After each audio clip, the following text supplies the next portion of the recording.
கர்த்தருடைய பரிசுத்த நாமத்திற்கு மகிமையுண்டாகட்டும். இந்த மாலை வேளையில் கூடி வந்திருக்கிற அனைவரையும் ஆண்டவராகிய இயேசு கிறிஸ்துவின் விலையேற பெற்ற நாமத்திலே வாழ்த்துகிறோம். 7 சபைகளிலே 7வது சபையினுடைய கடைசி 2-3 வசனங்களை நாம் தியானித்தோம் என்று சொன்னால், இதோடு வெளிப்படுத்தின விசேஷத்தினுடைய 3ஆம் அதிகாரம் நமக்கு இன்றைக்கு நிறைவுக்கு வருகிறது. அடுத்த வாரத்திலிருந்து பல புதுமையான காரியங்களை நாம் பார்க்க போகிறோம். ஏனென்று சொன்னால் 4ஆம் அதிகாரத்தை நீங்கள் படித்து பார்ப்பீர்கள் என்று சொன்னால், அதிலே பல புரிந்து கொள்ளாத நிறைய விஷயங்கள் இருக்கிறதை உங்களால் கண்டுபிடிக்க முடியும். ஆகையினால மிகுந்த ஜெபத்தோடு அடுத்த வாரம் 4ஆம் அதிகாரத்தை நீங்கள் 1 முறைக்கு 2 முறை 3 முறை வாசித்து விட்டு வாருங்கள். கர்த்தர் நம்மோடு பேசுவதற்கு நாம் ஆயத்தமாக வரலாம்.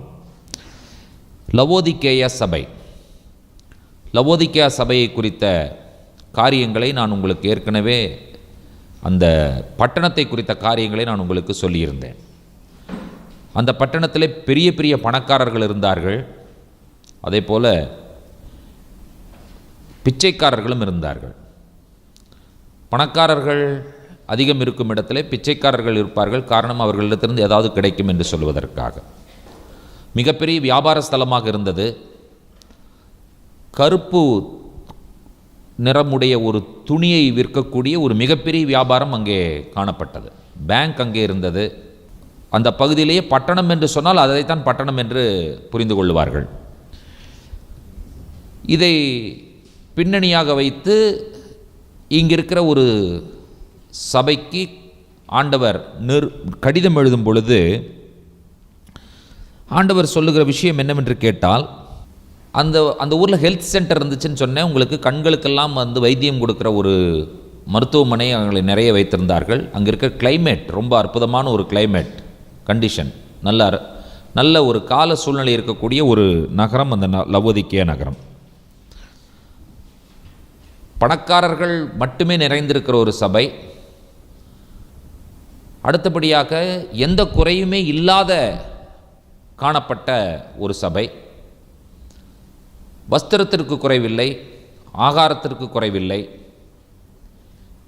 எந்த குறையுமே இல்லாத ஒரு சபையை பார்த்து கர்த்தர் சொல்லுகிற வார்த்தை 17வது வசனத்திலே, நீ நிர்பாக்கியம் உள்ளவனும் பரிதபிக்கப்படத்தக்கவனும் தரித்திரனும் குருடனும் நிர்வாணியுமாயிருக்கிறதை அறியாமல்.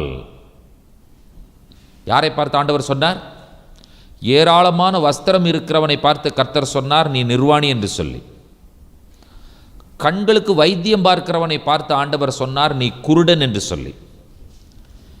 சாப்பிடுவதற்கு ஏராளம் இருக்கிற நபர்களை பார்த்து கர்த்தர் சொன்னார், நீ தரித்திரன் என்று சொல்லி. பணத்திற்கு எந்த குறையுமே இல்லாத நபர்களை பார்த்து கர்த்தர் சொன்னார், நீ பரிதபிக்கப்படத்தக்கவன், நிர்பாக்கியம் உள்ளவன். இப்போ கர்த்தர் எதை சொல்லுகிறார் என்பதை இந்த மக்கள் புரிந்து கொள்ள வேண்டும். உலக பிரகாரமாக பணத்தை உடையவன், உலக பிரகாரமாக ஏராளமான வஸ்திரங்களை உடையவன், உலக பிரகாரமாக சரியான பார்வைகளை உடைய ஆரோக்கியமுள்ள ஒரு நபர், உலக பிரகாரமாக அவனுக்கு சாப்பிடுவதற்கென்று சொல்லி ஏராளம் இருக்கிற நபர். கர்த்தர் என்ன சொல்லுகிறார் என்று சொன்னால், ஆவிக்குரிய நிலைமையில் நீ நிர்வாணி, ஆவிக்குரிய நிலைமையில் நீ ஒரு குருடன், ஆவிக்குரிய நிலைமையில் நீ ஒரு தரித்திரன், ஆவிக்குரிய நிலைமையிலே நீ நிர்பாக்கியம் உள்ளவன், நீ பரிதபிக்கப்படத்தக்கவன் என்று சொல்லி கர்த்தர் சொல்லுகிறார். கர்த்தர் அவனை சொல்லும் பொழுது, இதை அறியாமல் நீ என்ன சொல்லிக் கொண்டிருக்கிறாய் என்று சொன்னால், நான் ஐஸ்வர்யவான் என்று சொல்லுகிறாய், நான் திரவிய சம்பனன் என்று சொல்லுகிறாய், எனக்கு ஒரு குறைவும் இல்லை என்று நீ சொல்லுகிறாய். இல்லப்பா, நீ ஐஸ்வர்யவானும் இல்லை, நீ திரவிய சம்பனனும் இல்லை, நீ குறைவுள்ளவனாகவே காணப்படுகிறாய், உன்னிடத்தில் எந்த நிறையும் இல்லை என்று சொல்லி கர்த்தர் சொல்லுகிறார். அடுத்தபடியாக 18வது வசனத்தை வாசிக்க கேட்கலாம். நான் நீ ஐஸ்வர்யவனாகும்படிக்கு நெருப்பிலே புடமிடப்பட்ட பொன்னையும் உன் நிர்வாணமாகிய அவலட்சணம் தோன்றாதபடிக்கு நீ உடுத்திக் கொள்வதற்கு வெண் வஸ்திரங்களையும் என்னிடத்திலே வாங்கிக் கொள்ளவும், நீ பார்வை அடையும்படிக்கு உன் கண்களுக்கு கலிக்கம் போடவும் வேண்டுமென்று உனக்கு ஆலோசனை சொல்லுகிறேன். கலிக்கம்னா அது என்னன்னு கேட்டிங்கன்னு சொன்னால் ஒரு விதமான பேஸ்ட் போல் இருக்கிற ஒரு ஆயின்மெண்ட். ஆங்கில வேதாகம் அப்படித்தான் சொல்லுகிறது, ஆயின்மெண்ட் என்று சொல்லுகிறது. மலையாளத்தில் கரெக்டாக சொல்லுது இல்லை? இப்போ இந்த வசனத்தில் உங்களுக்கு பிடிச்ச ஒரு விஷயம் என்னன்னு சொல்லுங்கள் பார்க்கலாம். 18ஆம் வசனத்தில் உங்களுக்கு பிடிச்ச ஒரு விஷயம் என்ன இருக்குது? அதில் எது பிடிச்சிருக்கு உங்களுக்கு? வெண்வஸ்திரம். ஓகே.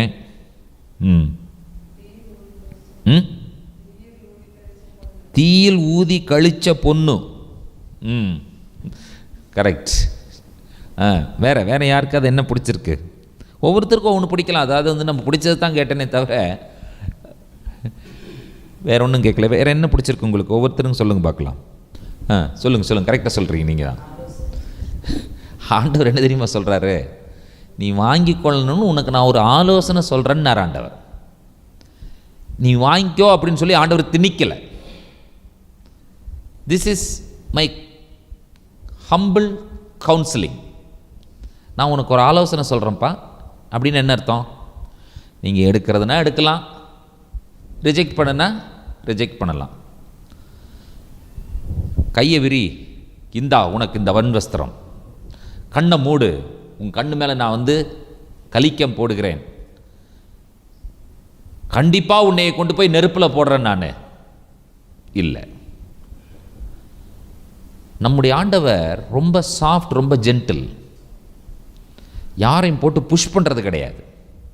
நம்மளும் என்ன செய்யக்கூடாது? யாரையும் போட்டு கழுத்து பிடிச்சி தள்ளக்கூடாது. அவர்களுக்காக அந்த உணர்வு வரணும். கர்த்தர் சொல்கிறார், என்ன சொல்கிறார்? நீ ஐஸ்வர்யவான் ஆகும்படிக்கு நெருப்பிலே புடமிடப்பட்ட பொன்னை தங்கத்தையும் உன் நிர்வாணமாகிய அவலட்சணம் தோன்றாதபடிக்கு நீ உடுத்திக் கொள்வதற்கு வெண்வஸ்திரங்களையும் என்னிடத்தில் வாங்கிக்கொள். உன் கண்களுக்கு நீர் கலிக்கம் போடவும் வேண்டுமென்று உனக்கு நான் என்னுடைய ஆலோசனையை நான் சொல்லிவிட்டேன். எடுத்துக்கொண்டால் எடுத்துக்கொள்ளலாம், விட்டுவிட்டால் விட்டுவிடலாம். நம்முடைய ஆண்டவர் யார்? ஆலோசனை கர்த்தர். அந்த வசனத்தை சொல்லுங்க. நமக்கு ஒரு பாலகன் பிறந்தார், நமக்கு ஒரு குமாரன் கொடுக்கப்பட்டார், கர்த்தத்துவம் அவர் தோளின் மேல் இருக்கும், அவர் நாமம் அதிசயமானவர், ஆலோசனை கர்த்தர், வல்லமையுள்ள தேவன், நித்திய பிதா, சமாதான பிரபு. இதில் எபிரேய மொழியில் போய் படிச்சிங்கன்னு சொன்னால் நம்முடைய தேவன் அதிசயமானவர், ஆலோசனை கர்த்தர் நம்ம சொல்கிறோம். ஆனால் ஒரிஜினல் டெக்ஸ்டில் என்ன தெரியுமா இருக்குது? அதிசயமான ஆலோசனை கர்த்தர். எப்படி இருக்கு? அதிசயமான ஆலோசனை கர்த்தர். ஆண்டவரிடத்திலிருந்து வருகிற ஆலோசனைகள் எல்லாம் அதிசயமானவைகள். அதுதான் அதனுடைய பொருள். ஆண்டவரை போல அதிசயமான ஆலோசனை சொல்லுவதற்கு இன்னொரு நபர் இல்லைங்க. அந்த ஆலோசனை என்று சொல்லும் பொழுது கர்த்தரிடத்திலிருந்து வருகிற ஆலோசனை, அதை நாம் கன்சிடர் பண்ணணும். அப்போ கர்த்தர் என்ன நல்ல ஆலோசனை சொல்கிறாரு பாருங்க. நீ நெருப்பிலே புடமிடப்பட்ட பொன்னாக மாறி ஒரு ஐஸ்வர்யவானாக மாறிவிட ஆவிக்குரிய நிலைமையிலே. உங்களுக்கு தெரியுமா, நம்முடைய ஆவிக்குரிய ஜீவியம் நெருப்பின் வழியாக கடந்து போகும் பொழுது மட்டும்தான், துன்பங்களின் வழியாக கடந்து போகும் பொழுது மட்டும்தான் நாம் ஆவிக்குரிய நிலைமையில் ஐஸ்வர்யவான்களாக மாற முடியும். கர்த்தர் சொல்லுகிற ஆலோசனை இது. என்னை புடமிட்டு சுத்த பொன்னாக மாற்றும் ஆண்டவரே. இன்றைக்கு நல்ல நிலைமையில் ஆவிக்குரிய ஜீவியத்தில் இருக்கிறவர்களை பாருங்கள், அவர்கள் கடந்து வந்த பாதைகளை நீங்கள் பாருங்கள். அதற்கு தகுந்த மாதிரியே இன்றைக்கி பிரதர் ராஜ்குமார் நல்ல அவருடைய சாட்சியை சொன்னார். அவர்கள் கடந்து வந்த பாதைகளை நீங்கள் யோசித்து பாருங்கள்.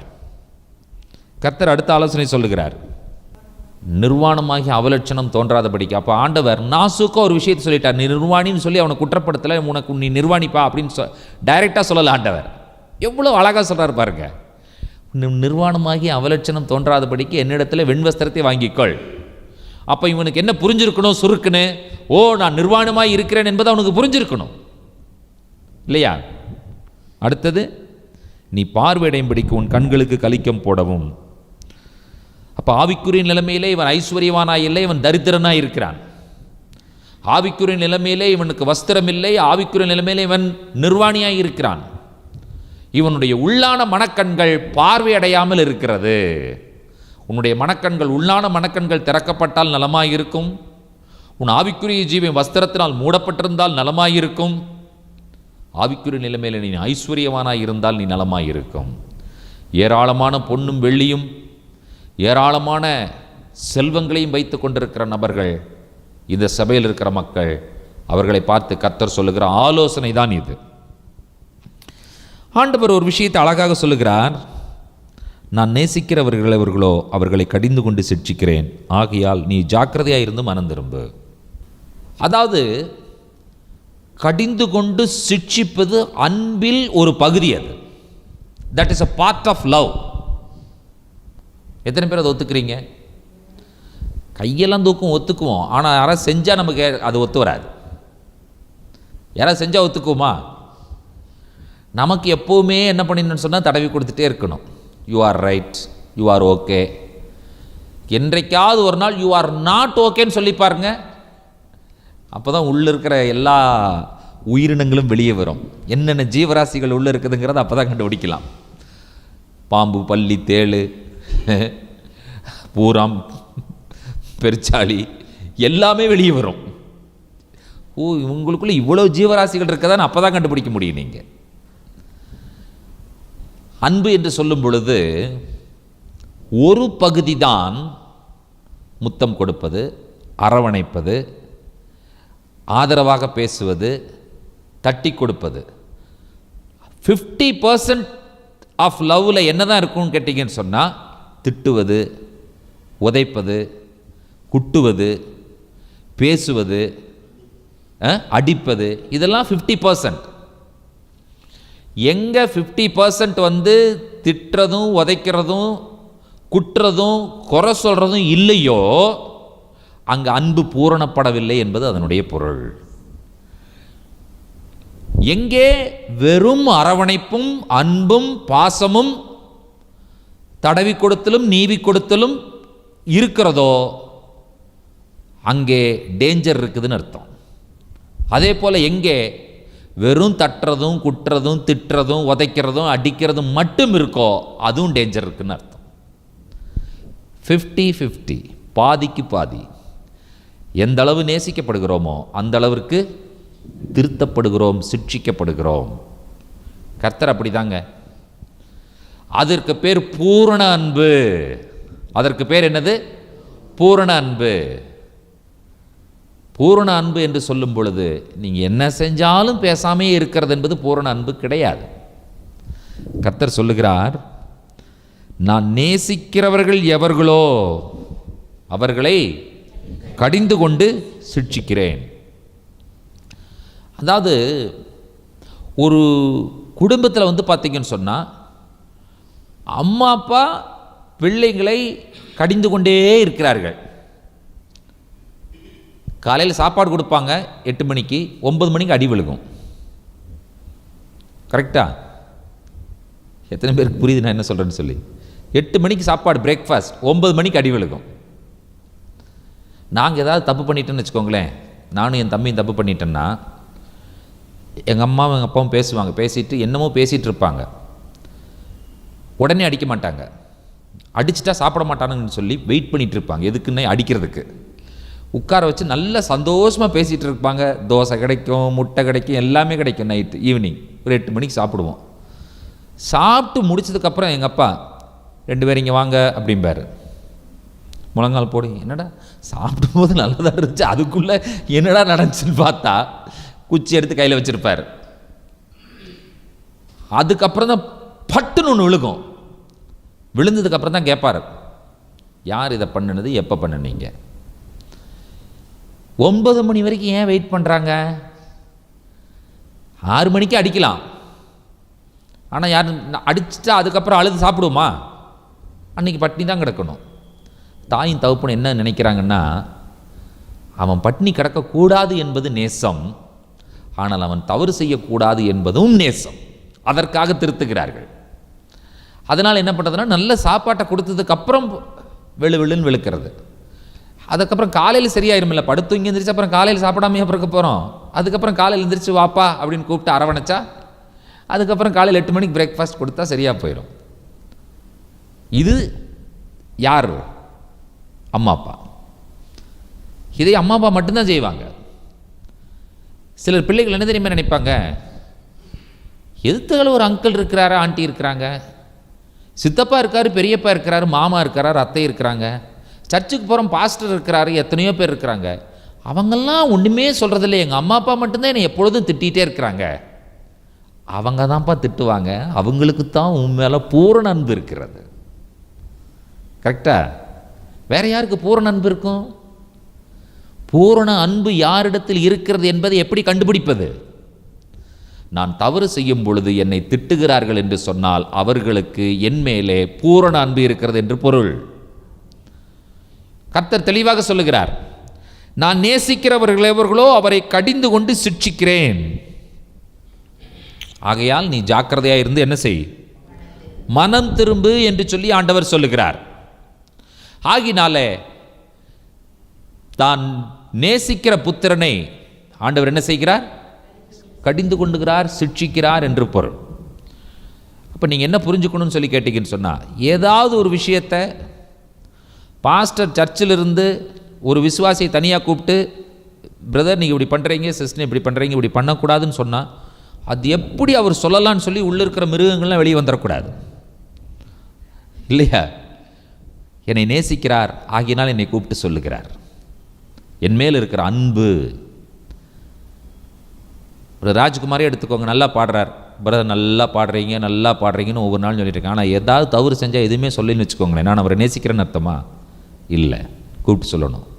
நல்லா பாடுறீங்கன்னு சொல்கிறேன், தவறு செய்தால் என்ன செய்கிறேன்? இல்லை, நீங்கள் செய்வது தவறு, இதை நீங்கள் திருத்திக் கொள்ள வேண்டும் என்று சொல்லியும் சொல்லுகிறேன். இன்றைக்கு அந்த மனநிலை, மனப்பக்குவம் இருக்குதான்னு பாருங்க. யாரும் என்ன எதுவுமே சொல்லிடக்கூடாது. அந்த நிலைமைக்கு இன்றைக்கு எல்லாருடைய மனநிலையும் வந்துருச்சு. எதுவுமே என்னை சொல்லிடக்கூடாது, சொன்னால் போதும், அவ்வளோதான், முடிஞ்சு போச்சு கதை. அங்கே பெரிய பிரளயமே உண்டாயிரும். அதுக்கு பயந்துக்கிட்டே இப்போ யாருமே எதுவுமே சொல்கிறதில்லை. யாரும் என்ன கேடு கட்டு போனால் நமக்கு என்னங்கிற மாதிரி ஒரு நிலைமைக்கு வந்துடுச்சு. பெற்றோர் பிள்ளைகளை சொல்ல முடிவதில்லை, பாஸ்டர் சபையாரை சொல்ல முடிவதில்லை, மூப்பர்கள் விசுவாசிகளை பார்த்து எதுவும் பேச முடிவதில்லை, ஆசிரியர்கள் மாணவர்களை பார்த்து சொல்ல முடிவதில்லை இல்லையா? அன்றைக்கு இருந்த ஆசிரியர் மாணவனுடைய தொடர்பு என்ன, அந்த ரிலேஷன்ஷிப் என்ன யோசித்து பாருங்கள். ஒன்றுமே வேண்டாங்க, எந்த தப்புமே செய்யலினாலும் எவனாச்சும் ஒருத்தன் எதாவது சொல்லியிருப்பான், தப்பே பண்ணாத கூப்பிட்டு என்ன பண்ணுவான், அடிப்பார். அவன் சொல்லுவான், அதுக்கப்புறம் சொல்லுவார், அவன் சொல்லுவான், சார் நான் ஒன்றுமே பண்ணல சார். சரிடா, நான் தானே உன்னை அடித்தேன் போ, அதனால் என்ன அப்படின்ட்டுருவாங்க இல்லையா?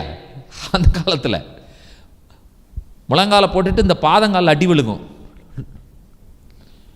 எங்கெங்க அடி விழுகுது தெரியவே தெரியாது. இன்னைக்கு தொட முடியுமா? யோசிச்சு பாருங்க. இன்னைக்கு ஏதாவது சொல்ல முடியுமா? இன்னைக்கு என்ன சொன்னாலும் உடனே கேஸ் கொண்டே கொடுத்துட்றான். அந்த மனநிலையே போயிடுச்சு. தகப்பன் பிள்ளைகளை சிட்சிக்க வேண்டும் என்று சொல்லி சொல்லுகிறது. பிரம்பை கையாடாதவன் தன் மகனை பகைக்கிறான் என்று சொல்லப்பட்டிருக்கிறது. அந்த ஆசிரியர் மாணவர் என்கிறதான அந்த உறவு முறைகளுக்குள்ளாக இன்றைக்கு சிட்சிக்க வேண்டும் என்கிறத தன்மை வெளியே போய்விட்டது. ஆகினால சமுதாயத்தில் இன்றைக்கு குற்றங்கள் பாவங்கள் பெருகிவிட்டது. பிள்ளைகள் பெற்றோருக்கிடையே பார்த்தீங்கன்னு சொன்னால் அந்த ரிலேஷன்ஷிப்பில் அவங்கள எதுவுமே சொல்லக்கூடாது, சொன்னால் முடிஞ்சு போச்சு. அதற்கப்புறம் நம்ம தான் அவன் பின்னால் ஓட வேண்டியது இருக்குது. ஐயோ நம்ம சொல்லிட்டேன்னா ஆச்சா, அப்படியா அதான் இதான்னு சொல்லி நம்ம ஓட வேண்டியது. அந்த காலத்துலலாம் இதுதான், இதுக்கு மேலே ஒன்றும் கிடையாது, பேசாமல் முழங்கால போடுன்னா 3 மணி நேரம் முழங்கால போட வேண்டியதான். அவங்க ஏதாவது வெளியே போயிட்டாங்கன்னா முடிஞ்சு போச்சு கதை, அவ்வளோதான், நம்ம எந்திரிக்கவும் முடியாது. எந்திரிச்சா தான் அண்ணனும் தம்பியை சொல்லி கொடுத்துருவாங்க, நீங்கள் போயிட்டீங்க எந்திரிச்சிட்டாங்கன்னு சொன்னால் திரும்ப அதுக்கு அடி விழுகு திரும்ப, அதனாலே எந்திரிக்க முடியாது. அம்மா அப்பா கூட விட்டுருவாங்க, இந்த கூட பிறந்தவங்க விட மாட்டாங்க. ஏய் முழங்கால் போட, அம்மா அப்பா சொல்லி கொடுத்துருவேன் அப்படின்னு பேசாமல் முழங்கால் போட்டிருக்கணும். இல்லாட்டி அதுக்கு வந்தாலும் அடி விழுகும். இன்றைக்கு ஒரு மனப்பக்குவத்திற்கு இன்றைக்கு ஒரு திறந்த இருதயத்தோடு ஆண்டவரிடத்தில் உங்களுடைய வாழ்க்கையை ஒப்புக் கொடுங்கள். ஆண்டவரே, நீர் சிட்சிக்கிற தேவன், என் மேல் அன்பு இருக்கிறபடியினால், நீர் என்னை நேசிக்கிறபடியினால், நீர் என்னுடைய குறைகளை உணர்த்துங்க ஆண்டவரே, நான் திருத்திக் கொள்ளுகிறேன் என்று சொல்லி ஆண்டவரிடத்தில் சொல்லுங்கள். இந்த உலகத்தில் தாய், தகப்பன், பெற்றோர், பிள்ளைகள், உறவினர்கள் யாரை காட்டிலும் உங்கள் மேலே அதிகமாய் அன்பு வைக்கிறவர் ஆண்டவர் ஒருத்தர் தான். உங்களை முழுமையுமாய் நேசிக்கிற ஒரு ஜீவனுள்ள தேவன் அவர். இந்த சபையை பார்த்து ஆண்டவர் சொல்லுகிறார், இதோ வாசற்படியில் நின்று தட்டுகிறேன், ஒருவன் என் சத்தத்தை கேட்டு கதவை திறந்தால் அவனிடத்தில் நான் பிரவேசித்து அவனோடே போஜனம் பண்ணுவேன், அவனும் என்னோடே போஜனம் பண்ணுவான். இப்படிப்பட்ட ஒரு நிர்பந்தமான நிலைமையை நீங்கள் யோசித்து பாருங்கள். எல்லாரும் உட்கார்ந்து கொண்டு, உள்ளே உட்கார்ந்து கொண்டு இயேசுவே ஸ்தோத்திரம், இயேசுவே ஆராதிக்கிறேன், ஆராதிப்பேன், நான் ஆராதிப்பேன்ங்கிறாங்க. ஆனால் அவர் அங்கே இல்லை, அவர் வெளியே நின்று தட்டிட்டு இருக்கார். எப்படி இருக்கு யோசிச்சு பாருங்க, பார்க்கலாம். இன்றைக்கு அநேக சபைகளுடைய நிலைமை இதுவாகத்தான் இருக்கிறது. நாம் ஆராதிக்கிறோம் உள்ள, அவர் இருக்காரா? அவர் இல்லையே, அவர் வெளியில் நின்று இருக்கார். இதில் கொடுமை என்னன்னு கேட்டீங்கன்னு சொன்னால், அவர் தட்டுற சத்தம் கூட கேட்காம உள்ள உட்கார்ந்துட்டு இருக்கிறோம் நம்ம. அதுதான் அதைவிட கொடுமையான விஷயம். கர்த்தர் சொல்லுகிற வார்த்தையை நீங்கள் உன்னிப்பாய் கவனித்து பாருங்கள். இதோ நான் எங்கு நின்று தட்டுகிறேன்? வாசற்படியில் நின்று தட்டுகிறேன். அடுத்தது என்ன தெரியுமா சொல்லப்பட்டிருக்கிறது? ஒருவன் என்று சொல்லப்பட்டிருக்கிறது. ஆங்கிலத்தில் என்ன தெரியுமா சொல்லப்பட்டிருக்கிறது? Any one. எவனாவது ஒருத்தனுக்காவது கதவை கேட்டு கதவை திறந்துட்டா உள்ள வந்துடுவேன்கிறார் ஆண்டவர். At least one. அத்தனை பேருமா ஆண்டவரை நிராகரிச்சுட்டு உட்காந்துருப்பானு யோசிச்சு பாருங்க, பார்க்கலாம். இங்கே இவ்வளோ பேர் இருக்கிறோம், யாருக்காவது தட்டுற சத்தம் கேட்டால் ஒருத்தருக்குமே கேட்காம இருந்தால் எப்படி இருக்கும்? வரவர் உள்ளே வர முடியுமா? நம்ம இந்த பக்கம் அடைச்சிருக்கோம், இந்த பக்கம் அடைச்சிருக்கிறோம். ஏன் நம்ம சத்தம் வெளியே போயிடக்கூடாது, வெளியே இருக்கிற சத்தம் உள்ளே வந்துடக்கூடாது, ஏர் கண்டிஷன் எதுவும் வெளியே போயிடக்கூடாது. அதனால் நம்ம கப்புன்னு அடைச்சிட்டு உள்ள கம்முன்னு அமைதியாக உட்காந்துருக்குறோம். நம்ம ஆண்டவர் சொல்லுகிறார், எனி ஒன், யாராவது ஒருத்தருக்காவது சத்தம் கேட்டா, அவன் கதவை திறந்துட்டான்னா நான் உள்ளே வந்துடுவேன். உள்ளே வந்தேன்னு சொன்னால் எங்கிட்ட உணவு இருக்கிறது, நான் ஃபீட் பண்ணுவேன், அவர்கள் என்னோடு சாப்பிடுவார்கள், நான் அவர்களோடு சாப்பிடுவேன் என்று சொல்லி சொல்லுகிறார். இப்போ ஆண்டவர் உள்ள வர வரைக்கும் அந்த சபைக்கு உணவு இல்லைங்க. they are starving. பட் அவனுக்கு அது தெரியவே இல்லை. யார் ஆவிக்குரிய மன்னாவை உங்களுக்கு கொடுக்க முடியும்? உள்ளான மனிதன் போஷிப்பதற்கான உணவை யார் கொடுக்க முடியும்? இயேசு ஒருவர் மட்டுமே கொடுக்க முடியும். எப்படிப்பட்ட உணவு அந்த உணவு? இந்த உலகத்தில் யாராலும் கொடுக்க முடியாத உணவு அந்த உணவு. என் மாம்சம் மெய்யான போஜனம், என் ரத்தம் மெய்யான பானம், இதிலே பானம் பண்ணாதவனுக்கு நித்திய ஜீவன் இல்லை என்கிறதான அந்த உணவை கொடுப்பதற்கு ஆண்டவர் வெளியே நின்று கதவை தட்டி கொண்டிருக்கிறார். யாருக்கு இந்த சத்தம் கேட்கிறது? ஒரே ஒருத்தனுக்கு கேட்டால் கூட சபை முழுசும் பாதுகாக்கப்படுமே. 10 பேர் கேட்க வேண்டாங்க, 100 பேர் கேட்க வேண்டாம், ஒருத்தருக்கு கூட இந்த காது கேட்கலையா? அதுதான் ரொம்ப வேதனையான ஒரு விஷயம். கடைசி வரை இந்த சபை ஆண்டவருக்கு கதவையே திறக்காத ஒரு சபை. இந்த சபை எவ்வளவு நிர்பந்தமான ஒரு சூழ்நிலை என்பதை யோசித்து பாருங்கள். கடைசி வரை அவ்வளவு பெரிய பணக்காரர்களும் திரவிய சம்பன்னர்களும் செல்வந்தர்களும் நிறைந்து எந்த குறையும் இல்லாமல் உள்ளே உட்கார்ந்து கொண்டு ஆராதித்துக் கொண்டிருக்கிற இந்த சபையில் இருக்கிற மக்களில் ஒருவருக்கு கூட ஆண்டவராய் இயேசு கிறிஸ்துவினுடைய சத்தம் கேட்கவில்லை. யாருக்குமே அவர் கொடுக்கும் அவருடைய சரீரம் இரத்தம் ஆகிய உணவு கிடைக்கவும் இல்லை. இன்னைக்கு நீங்க போய் லவோதிக்கேயா போய் பார்த்தீங்கன்னு சொன்னா அந்த சபை இருந்ததற்கான அந்த அடையாளமே தடயமே அங்கே இல்லை. பிலதெல்பியா சபையை பற்றி என்ன சொன்னேன்? 2000 வருடமாக இன்றைக்கும் அந்த சபை இருந்து கொண்டிருக்கிறது. எந்த குறையும் இல்லாத சபை. பிலதெல்பியா சபையில் எந்த குறையும் இல்லாததற்கு காரணம் அந்த சபையில் பணக்காரனே இல்லை. அந்த சபை குறையில்லாத சபையாக இருந்ததற்கு காரணம் அந்த சபை ரொம்ப சின்ன சபை. லவோதிக்கேயா சபை பெரிய சபை, பணக்காரன் நிறைந்த சபை. கர்த்தர் சொல்லுகிறார், நான் இல்லப்பா அங்கேன்ட்டார். இதுதாங்க வேதனையான ஒரு விஷயம். அவனோடு போஜனம் பண்ணுவேன், அவனும் என்னோடு போஜனம் பண்ணுவான். த ஃபெல்லோஷிப். அப்போ இவனுக்கு என்ன இல்லை? ஆண்டவரோட ஒரு ஃபெல்லோஷிப்பே இல்லை. வீட்டுக்கு யாராவது வர்றாங்கன்னு சொன்னால் அவர்களுக்கு ஒரு தண்ணி கொடுக்கறதுனுடைய உறவு முறை என்ன, ஒரு டீ கொடுக்கறதுனுடைய உறவு முறை என்ன, அவர்களுக்கு ஒரு சாப்பாடு கொடுக்கறதுனுடைய உறவு முறை என்ன என்பது உங்களுக்கு தெரியும். ரொம்ப மிகவும் நெருக்கமானவர்களுக்கு நாம் என்ன செய்வோம்? உணவு பரிமாறுவோம். அதிலே ஒரு ஐக்கியம் இருக்கிறது. When we share our food, that means we have a strong fellowship. ஆண்டவர் சொல்லுகிறார், உனக்கு எனக்கு இப்போ ஐக்கியம் இல்லைப்பா, நான் வெளியே நிற்கிறேன், உள்ளே வந்தீங்கன்னா ரெண்டு பேரும் ஐக்கியப்படலாம் என்று சொல்லுகிறார். ஆண்டவரோடு ஐக்கியம் இல்லாத ஒரு சபை இந்த லவோதிக்கேய சபை. என்ன வேதனையான விஷயம்! ஆண்டவர் ஒவ்வொரு சபைக்கும் ரிவார்டு கொடுக்குறார் பாருங்க. எபேசு சபைக்கு நீங்கள் கொடுக்குற ரிவார்டை நீங்கள் பார்த்தீங்கன்னு சொன்னால் 2ஆம் அதிகாரம் 7வது வசனத்தை வாசியுங்கள். ஆவியானவர் சபைகளுக்கு சொல்லுகிறதை காதுள்ளவன் கேட்க கடவன். ஜெயங்கொள்ளுகிறவன் எவனோ அவனுக்கு தேவனுடைய பரதீசின் மத்தியில் இருக்கிற ஜீவ விருட்சத்தின் கனியை புசிக்க கொடுப்பேன் என்றெழுது. ஞாபகம் வச்சுக்கோங்க, என்ன ரிவார்டு சொல்றாருங்கிறது ஞாபகம் வச்சுக்கொள்ளுங்கள். அடுத்து 2வது சிமிர்னா சபைக்கு சொல்லும் பொழுது 11வது வசனம்.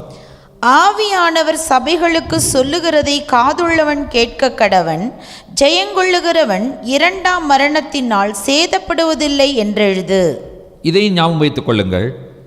அடுத்தது 3வதாக பெர்கமு சபைக்கு என்ன சொல்லுகிறார்? 17வது வசனம். ஆவியானவர் சபைகளுக்கு சொல்லுகிறதை காதுள்ளவன் கேட்க கடவன்.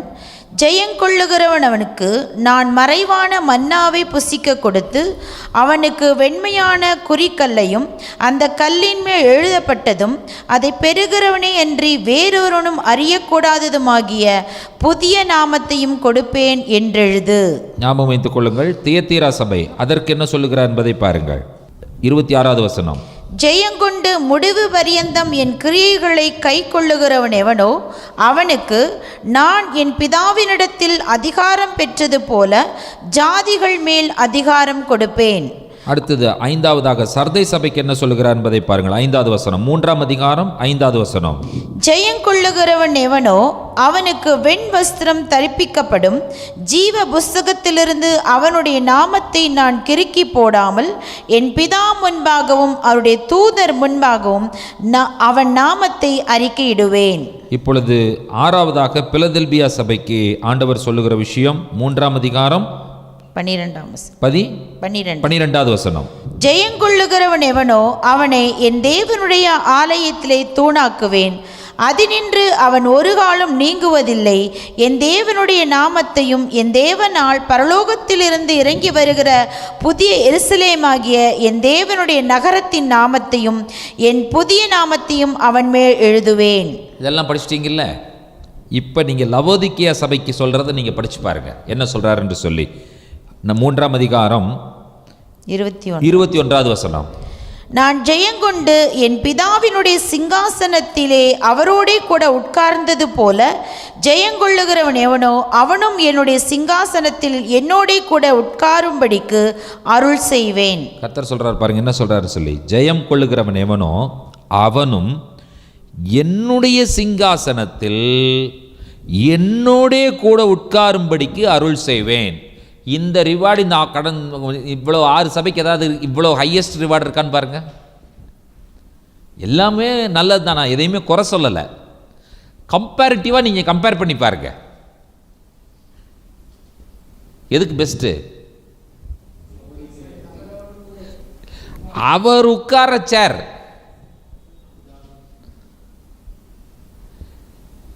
இவங்கெல்லாம் பெரிய பெரிய ஷாப் ஓனர்.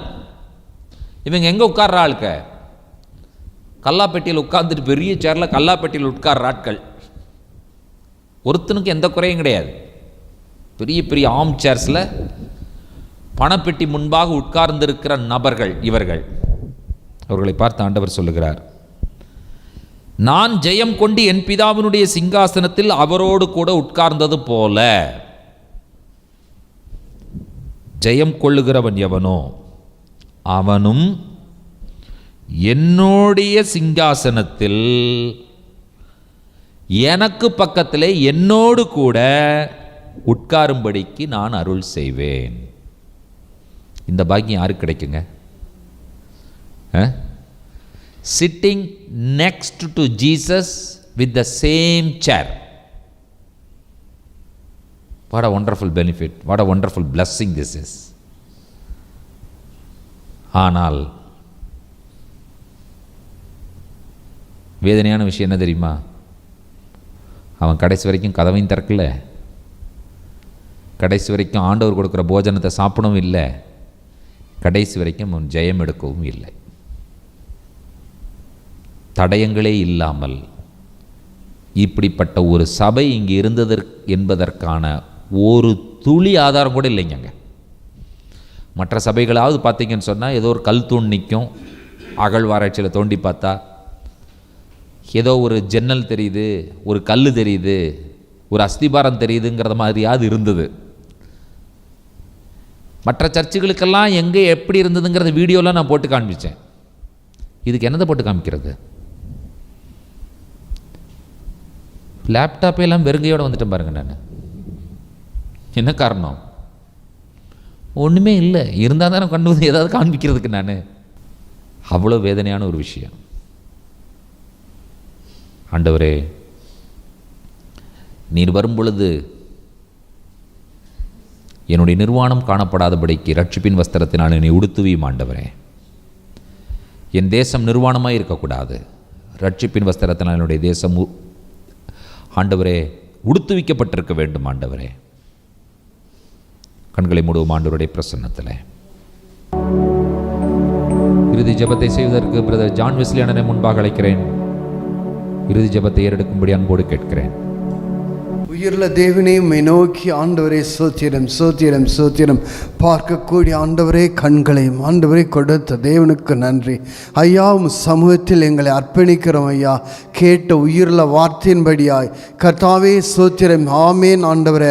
அப்பாவுடைய பார்வையில் நாங்கள் ஆமேன் கர்த்தாவே உமக்கு பிரியமானதை செய்து உமது கரத்தா வழிநடத்தப்பட ஒவ்வொரு நாளும் கர்த்தாவே உண்மையே பிரகாசிக்க, உண்மையே உயர்த்த உதவி செய்யும். நீர் விரும்புகிற வண்ணமாக எங்களை உருவாக்கும் ஆண்டவரே. நீர் எங்களை அப்படியாய் சோத்திரம் சோத்திரம் சோத்திரம் உம்மை பிரகாசிக்கிற விளக்குகளாய் மாற்றும். தொடர்ந்து உமது கிருபை பலப்பட உதவி செய்யும் அப்பா. சோத்திரம் சோத்திரம். வார்த்தையை மகன் மூலம் கொடுத்த ஆண்டவரே சோத்திரம். வார்த்தைக்கு நன்றி. உம்மை தொடர்ந்து அபிஷேகத்தை இன்னும் அதிகமாய் கர்த்தாவே அநேக ஜனங்கள் சத்தியத்தை சத்தியமாக அறிந்து கொள்ள கர்த்தாவே கிருபை செய்யும் ஐயா. ஒவ்வொருடைய மனக்கண்களை திறந்து கண்மலையும் கர்த்தராமே மகிப்பட கர்த்தாவே ஒரு ஆமேன் ஆண்டவரை எழுப்புதலையும் ஆண்டவரே சோத்திரம் சோத்திரம் அப்பா. அப்படியாய் தகப்பனே ஒரு பெரிய காரியங்களை செய்யணுமா ஜெபிக்கிறோம். தொடர்ந்து நாமத்தை மகிமைப்படுத்தும் உங்களுக்கு எங்களை சமர்ப்பிக்கிறோம்.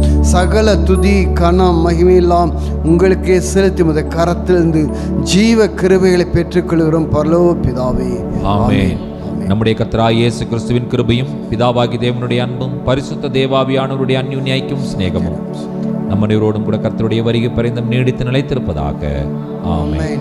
என் ஆத்துமாவே கர்த்தரை ஸ்தோத்திரி, என் முழுவதுமே பரிசுத்த நாமத்தை ஸ்தோத்திரி.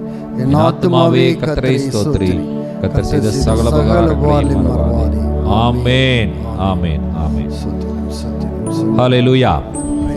Praise the Lord. God bless you.